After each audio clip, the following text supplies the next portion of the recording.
महिला आरक्षण संशोधन बिल को लेकर इस समय हर तरफ राजनीतिक गरमाई हुई है।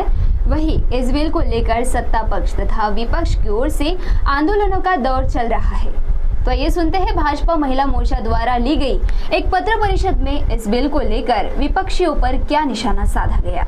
हाल ही में संसद में महिला आरक्षण संशोधन बिल पारित न हो जाने के संबंध में लगातार सत्ता पक्ष तथा विपक्ष की ओर से अनेक स्थानों पर पत्र परिषद तथा आंदोलन किए जा रहे हैं। इसी पार्श्वभूमि पर भाजपा महिला मोर्चा जिला चंद्रपुर की ओर से आज शुक्रवार 24 अप्रैल को एनडी होटल में एक पत्रकार परिषद लिया गया है। इस पत्र परिषद में महापौर संगीता खांडेकर, महिला मोर्चा अध्यक्षा वंदना शेंडे, पूर्व प्रदेश महामंत्री अलका आतराम, पूर्व जिला परिषद अध्यक्ष संध्या गुरुले, मनपा की सभागृह नेता जयश्री जुमडे, पूर्व भाजपा सचिव विद्या देवालकर, महिला मोर्चा जिला महामंत्री नीलम सुरमवार, विजया डोहे, प्रिया लांबट, लक्ष्मी सागर, पूर्व महापौर अंजलि घोटेकर के साथ अनेक नगर सेविका तथा महिला मोर्चा के पदाधिकारी मौजूद थे।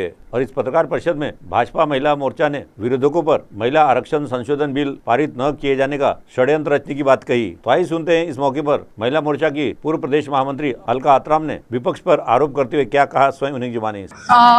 आज भारतीय जनता पार्टी महिला मोर्चा चंद्रपूरच्या वतीनं आज आम्ही ते 16 आणि 17 तारखेला नारी शक्तिवंदन अधिनियम कायदा संसदेत माननीय पंतप्रधान यांनी चर्चेसाठी आणला होता आणि ते 2023 मध्ये सर्व पक्षांनी मिळून त्याला संमती दिली। पण आता त्यांना लक्षात आलं की आमच्याकडे बहुमत नाही आणि लगेच त्यांनी आपला पाय फिरवला आणि या भारतातील 50% आबादीवर त्यांनी ज्या महिला आहेत त्यांच्यावर अतिशय घृणास्पद असा आमच्या स्वप्नांचा चुराडा केला आणि या चुराड्यासाठी आणि या त्यांच्या निंदनीय कार्यासाठी या देशातील 50% महिला या त्यांना कधीच माफ करणार नाही आणि येणाऱ्या काळामध्ये त्यांचा रस्ता त्यांना दाखवून दिल्याशिवाय राहणार नाही। कारण सर्वसामान्य कुटुंबातील महिला या आमदार आणि खासदार झाल्या असत्या आणि त्यांचं प्रतिनिधित्व आणि त्यांची जबाबदारी आणि त्यांची सहभागिता ही तिथे गेली असती। पण कुठेतरी या सरकारला महिला विरोधी मानसिकता ही त्यांची आहे आणि ती त्यांनी या प्रकरणातून दाखवून दिलेली आहे आणि त्यांना आम्ही सर्व विरोध करतोय आणि येणाऱ्या काळात सर्व महिला सुद्धा 2029 मध्ये त्यांना ही त्यांची जागा दाखवून दी। CTV के लिए वैभव की रिपोर्ट।